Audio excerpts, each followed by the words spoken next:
that Bangladesh is the country of focus this year in IFI. So may I call upon stage director, Mr. Tanveer Mukammil, sir, please. We also have the editor of the film, Mr. Mahadev Shi. Mr.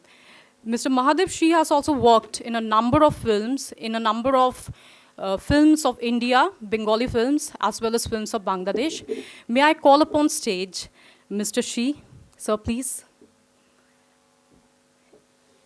May I also call upon stage the festival director, Mr. Chaitanya Prasad, sir. Sir.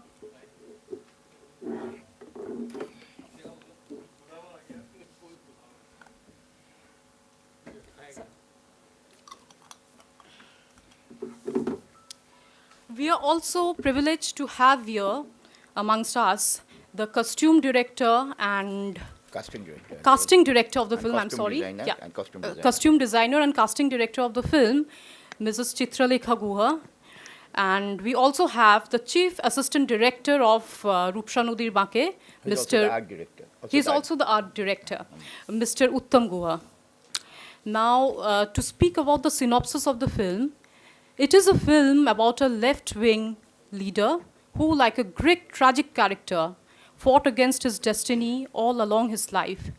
While portraying the man's struggle, the film deals with a number of important historical events of the subcontinent. The central character faces British Swadeshi movement, the 1947 partition of India, the Tebhaga movement of Bengal peasants, creation of Pakistan, killing of the political prisoners inside jail in Rajshahi, and finally the liberation war of Bangladesh against Pakistan in 1971. Rupsha Nodir Banke is the story of a leftist leader and his time and era. The central character's name is Manav Ratan Mukherjee, who was born in a decaying feudal family in Kornopara village on the banks of the Rupsha River in Khulna district. As a child, the fatherless young man was a part of the Anushilon Samiti during the British period and later joined the leftist movement. Due to his strong role in the peasant movement, local peasant movement, the peasants used to call him Comrade Thakur.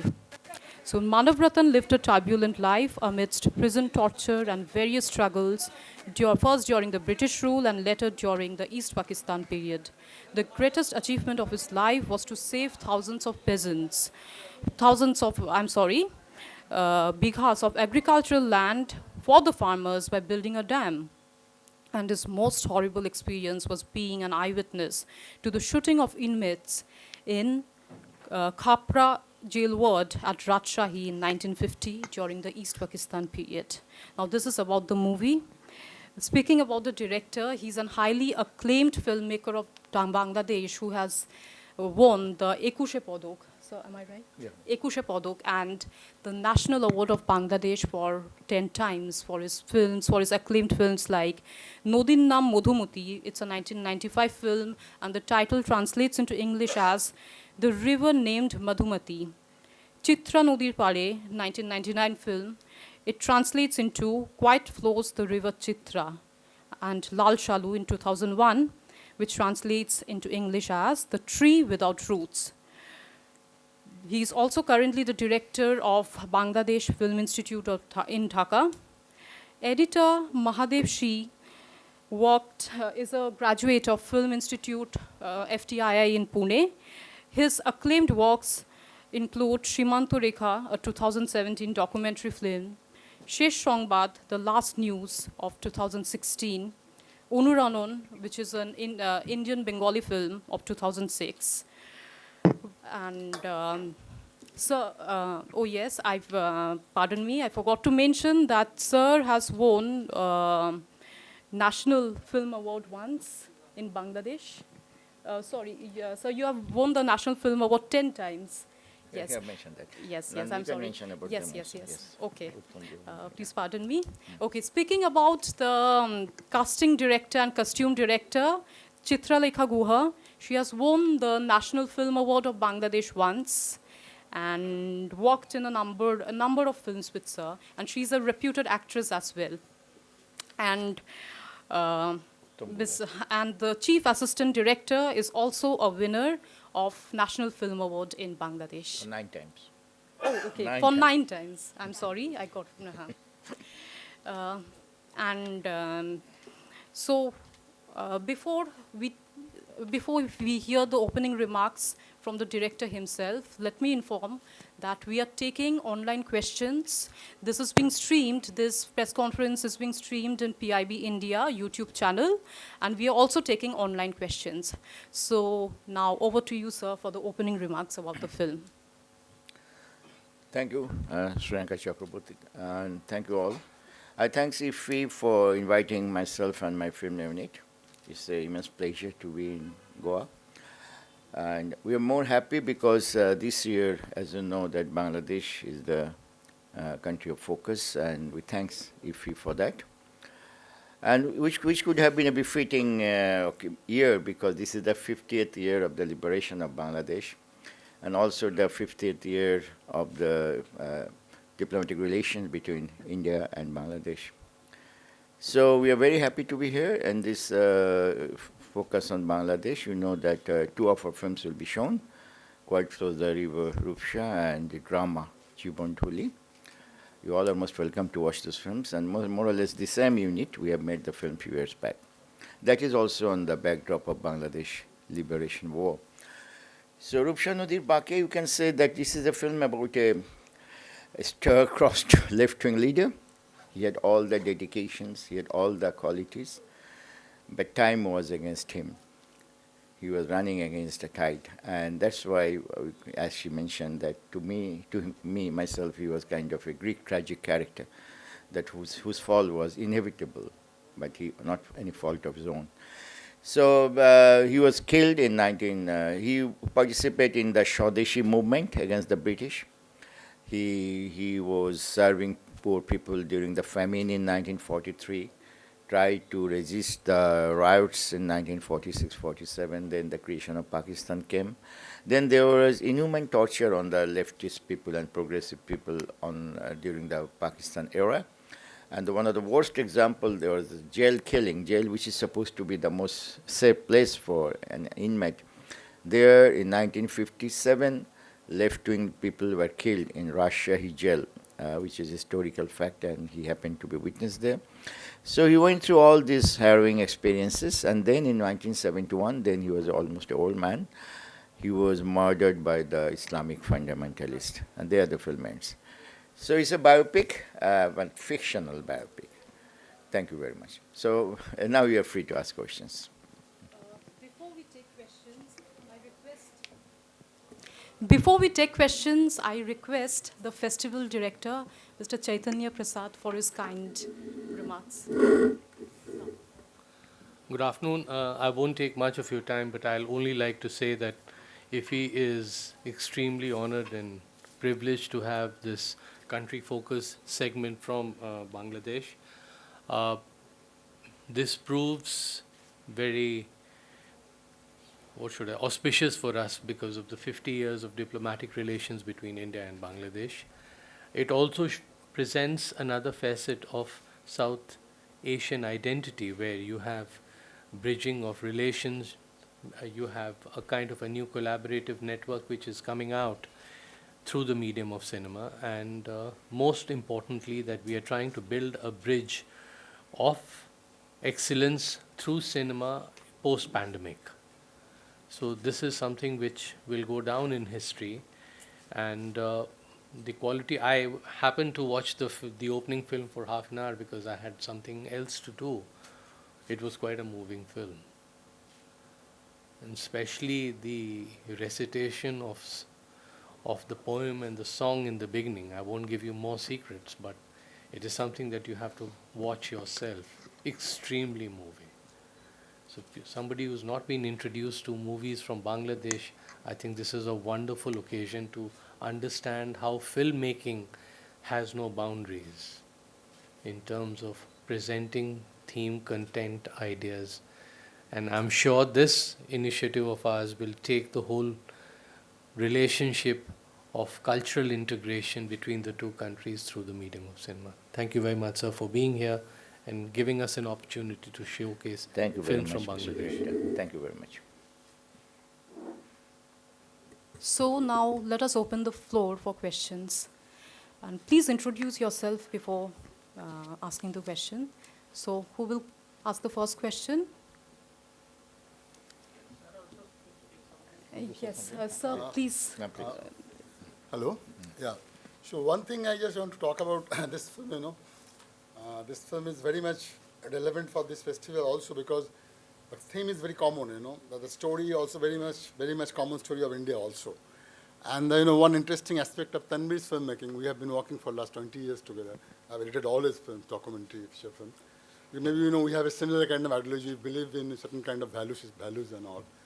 So what is interesting that Tanvir makes film about the common people, and he actually talks about the good things, what are the good things about the humanity, about the basic things about humility, people's humility, which we are forgetting, in the name of modernization, we have certain values we have slowly are just, forgetting. So Tanvir actually highlights those things. Those things are very important, even in today's context also. So I feel also very happy to work, the kind of film he makes. So that's how, we have paired up quite like, and he's the only director, that I have edited all his work. So I'm very happy that this film has got selected. I'm also very grateful. Thank you. Thank you. We have an online question from a journalist in Calcutta, Shiladitya Sen from Anandabajar Putrika. The question is, the central character of your film is an ideal communist. How did he match his ideology with the liberation war of Bangladesh? I don't see any contradiction because East Bengal, East Pakistan, during Pakistan era, was an oppressed nationality. A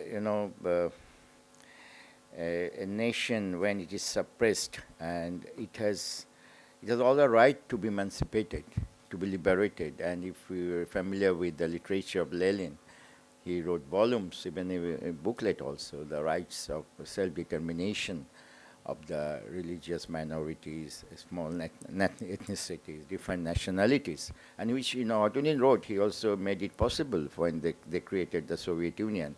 So I don't see any contradiction between the nationalist aspirations of Bangladeshi people and the Marxist-Leninist ideas. It's going in the almost same direction. But you can say, of course, the nationalist movements are normally led by middle-class national bourgeoisie or people who are more intelligent, more well-educated. Unfortunately, farmers and workers are not that much. But there is no interest in farmers and workers or Marxist people to be part of a bourgeois state system. And it is more preferable for them to a state which is more led by a middle strata of the society who are somehow organically rooted with the soil, with the common people. And Pakistan was totally an artificial country, artificially created country. It had no root in the society, no root with the farmers and peasants of that country. So they had no interest, they had no gain out of it. And that has been proved again and again. People became poorer and more poorer. East Bengal was never a poor country. It was Sonar Bangla once, Then British and the Pakistanis, they made it so poor. So, but now if you visit Bangladesh, you'll find that, yeah, there is a lot of economic activities, even some affluence has been coming, all because the country was liberated, and everyone is beneficiary. It's not only the national bourgeois or the middle class, even the workers and farmers and the sons are benefited. So liberation of Bangladesh is a step forward towards to the achievement of the goals that workers and farmers also want in their lives. Thank you, sir. The next question is your thoughts about Soumitra Chatterjee, the late Soumitra Chatterjee, an icon for both sides of Bengal. I see. He was an extraordinary person. Of course, everybody will say that he was an extraordinary artist because you've all seen his films. But I have seen the person as a human being also. We are quite close to some extent. So I think he was an artist up to his bone. It was not that suddenly Satyajit Ray discovered him for his good looks and he became a star overnight. No, there are so many people who have such good looks. But Soumitra Chatterjee is really one of. He prepared himself, he made himself, he built his all the characters. He had only one issue, and I remember once he told me, actually he told me twice, that my problem is that I can't come up with the Oppo image. Huh? But that was almost 15 years, 20 years back when I was also young. But then I later found he did so many different characters, and with the age, he so much mellowed and matured and made himself and all variegated characters he did. And those characters had nothing to do with the early Oppo image. And I told him that, no, Soumitra, you have very well come up with the Oppo Shongshar image. Now you are not a goody-goody middle-class Bengali boy anymore. You are doing all kind of roles. And he appreciated very much. You understood it. Great. I'm so happy. I always wanted to do that. So that is my take on Satyajit Ray. And very difficult, Soumitra Rai, very difficult to talk about a person you know for 30 years. So I'm afraid I maybe not be objective enough, but to me, he's a great, great actor. And West Bengal and Bengali cinema has lost a real icon. And it's very sad. And 2020 years will always remember as a sad year of our lives. Thank you. I'll just add something to it, because I have worked with him personally. Many films. I have edited films he has acted, many television programs. Like we have sat together, discussed a lot of times. We only know him as a film actor, but also he was also a very good theatre actor. He did a lot of plays. He in fact directed also, and he was a poet and he was a painter also. So he was a multi-talented people. Yeah, and also he was a very good recitator. His voice was like this. His main thing of his very good quality of his voice. See, what is good about I'm a very small person to talk about him, but still, what I've watched, at this age, I've seen him while he's working at the age of 70, his dedication and seriousness, even for a new director, he's so serious about his acting, about his work, and he'll come, even before the shooting time. If there's a shooting time at 10 o'clock, call time, he'll be there at 9:30, And he'll be ready with his dialogue, everything. You don't have to probably go for a second take. And he is very, very serious, even at this age. And very meticulous about the thing. He is definitely one of the best actor India has produced. Definitely. Thank you. Thank you, sir. This year in IFFI, IFFI is paying homage to Soumitra Chatterjee, along with a number of stalwarts whom we have lost recently. And in connection with Soumitra Chatterjee, obviously, Satyajit Ray's name comes. So, sir, your thoughts on Satyajit Ray? Yeah, you can tell volumes about him, because we grew up watching his films from our younger days, and especially during our Film Society days. When I was too young, during the Pakistan time, it was not possible very much to watch Satyajit films. But when Bangladesh became liberated and it became possible to watch films from India, so of course you can imagine how enthusiastically we jumped into Satyajit Ray. And during university days, we were Film Society activists. We not only watched his films, we wrote about those films. We organized seminars, workshops, everything on his films. So I think there are so many things one can say about Satyajit Ray. He was a Renaissance man. And he was a Renaissance man, and he had all the Renaissance qualities. He was a filmmaker. He was a very talented writer, both in English and Bengali. Very articulate speaker. And I've been in press conferences and abroad. I have noticed how he handles the media and anybody who comes. He's so articulate and so clear in his thought. A real Renaissance qualities. And he was a painter, a great artist as well. So how much thing you can expect from a man? He's our Bengal's Da Vinci, you can say, who could at the same time draw, make designs, make everything. So these kind of people comes once in an age, We won't get another Satyajit Ray, we won't get any other Tagore. We will get sure very good filmmakers in future also, I'm sure, but not one as Satyajit Ray as a human being. And besides, he was a great humanist. He didn't bother about much idealisms, ideas, political ideas. You think that those times when you walked, 60s, 70s, were very turbulent times in Indian history all over the world. Leftist ideas became popular. Then again, it went down a bit. And all things were happening around him. Calcutta was a very vibrant city at that time. You can imagine if you see the works of the other filmmakers of the time, you see how politically they were moved up and down all the time. But Satyajit Ray kept his calm. He watched society and life as a real artist. He went below the surface. He went deep inside. And, the political waves comes and goes, but humanity remains. And he went to reach out to the core of humanity. That's why he could create the Opu trilogy. That's why he could create the Charulata and all his films you mentioned, Kanchenjunga, brilliant films. So he was a humanist par excellence, and an artist should be. And he was an exquisitely skilled artist. Just imagine his first film, Pather Pachali, when you look back. I teach cinema now, we have a small film institute. And what films we use as text films? Of course, Chhattisgarh films. We show Pather Pachali, say shot to shot, say how accurate a filmmaking can be. Every shot is well designed. Every shot division is done on paper. A student can learn, if he just follows Chhattisgarh's method of working, he will never make any mistake in his films. But unfortunately, this is not in fashion to follow Chhattisgarh. But I'm sad about it because there are a lot of enthusiastic supporters of other filmmakers in India. No harm in that. There are a lot of enthusiasm about Chhattisgarh. That's very good. But there is not much keenness to follow him, to learn from him.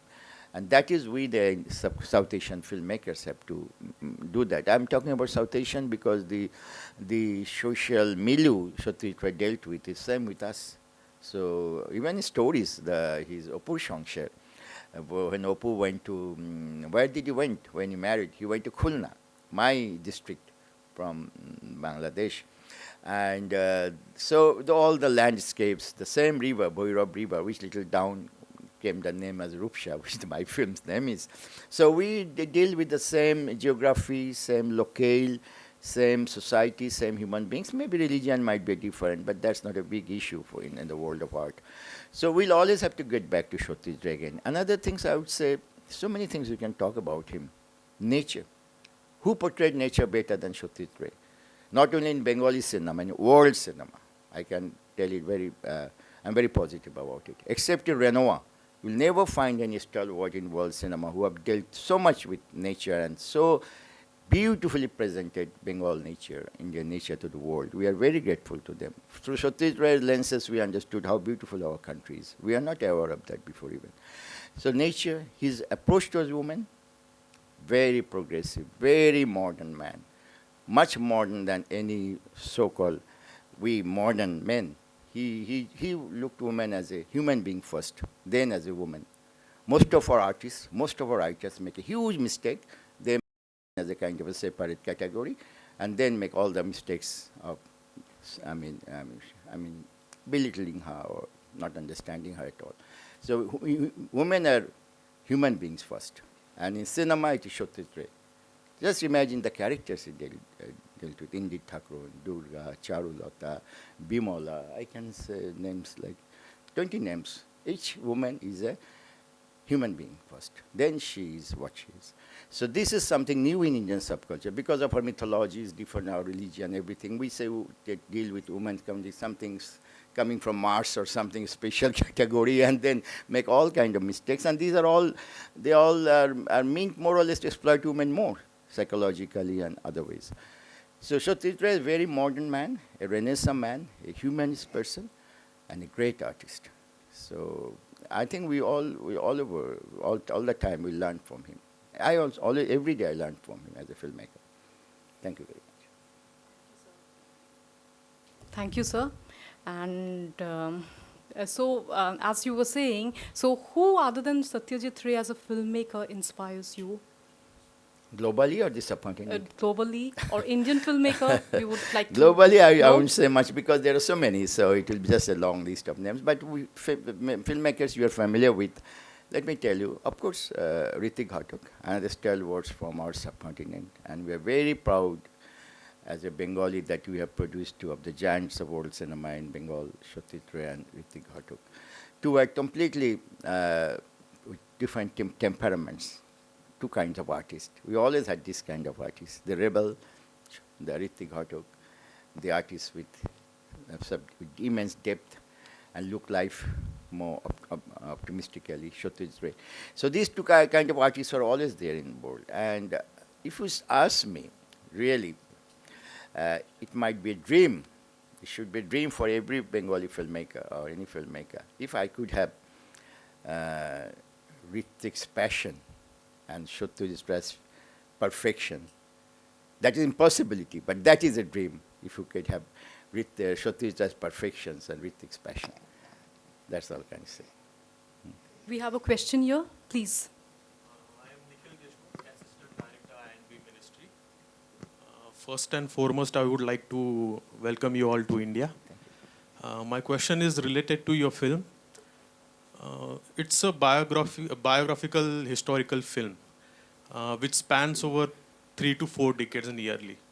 So in making such films, which is based on a person and spans over 3 to 4 decades and is historical in nature, what is the most challenging aspect that you find? Is it finding an actor who can perform that well and showcase his talent of acting from young age to older age? Or is it making the sets? Or like your film focuses on the events, particular events. So what was your thought process and which was the most challenging task in it? Actually, what you said, of course, actor is a problem. So you have noticed that we have used 3 actors of different age groups. The child, Manav Mukherjee, is there, one is a boy. Then the middle age, which continued for quite a long time of his life, that's another actor. And very old age, when he's finally killed, that is another actor. So 3 actors. So that solved the problem a bit. But another thing is, this kind of films, one of the challenges, of course, is research. You need a huge research of the historical events and what really happened. So not only book research, you need physical research. You have to visit those places. So, for example, where the shooting took place inside jail, how can I imagine how the jail inside the jail was? So I had to be there. I have to see that how situation, how things work. So the research was a huge thing. And other things already mentioned, the set, the props, or the dress. That is a problem. Any filmmaker who makes a period film, you all know what is period film is, the time which is past. So that they have to, any unit has to do it. I am very grateful that we have two excellent person, the couple. Chitralekha Guha looks after the dress. So all the which 30s, what kind of dresses are used to be used in 40s, 50s, 70s, the women dresses, men dresses.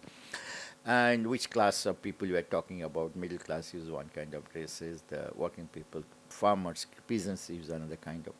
Then Uttam Guha, our art director, he is very good in making sets and props. Normally we avoid set making. One is that budget. We don't have enough money to make, these are very low budget productions, almost shoestring budget productions. So we cannot afford to make huge sets. Simply we cannot afford. And other, I don't believe in sets also, because whatever well made, we are not gods. So there is always some artificiality there. You can feel it in the pattern of the texture of the walls or the lighting. So it's very difficult to imitate God or make world like God himself. So I rather prefer outdoor shooting, nature. So this is mostly shot in outdoor. Very rare we used indoor. And props, another challenge. All the props, film with everything, glass, these and that, cycles. So that you have to research and find what kind of utensils people used during those days. That requires some research, but it's possible. All filmmakers do it, I think. Thank you very much. Thank you. Any more questions? Okay. So with this, the press conference comes to an end. Thank you, sir. Thanks, all of you. Thank you. By the way, I think you didn't ask anything about Bangladeshi cinema, or you're not interested, or Oh yes, Indo we would Bangla, love to know, no? sir. Sir, please say. Because Can I just say one thing, sir? yeah. I think we were lost in your master class of Satyajit Ray and his work. No, it was absolutely marvelous, if I can say. It was, everyone heard it with rapt attention. How you took us into your journey with Satyajit Ray, Sumitra Chatterjee, it was amazing. And I can say that for everyone. I hope everyone agrees. No, the way it was like, it was emotion and content being woven together to present a man who no time or scale can match. As you rightly said, there is no Satyajit Ray, there can be no Sumitra Chatterjee. So it was like reliving those moments live. Thank you very much. Thank you. The movie they have to enjoy, to go and see it themselves. That's what I said. But thank you very much. Thank you. Thank you. Thank you, sir. Thank you, sir. There is some papers about the films. Those who are, the written media, you can have one. So they can basic information.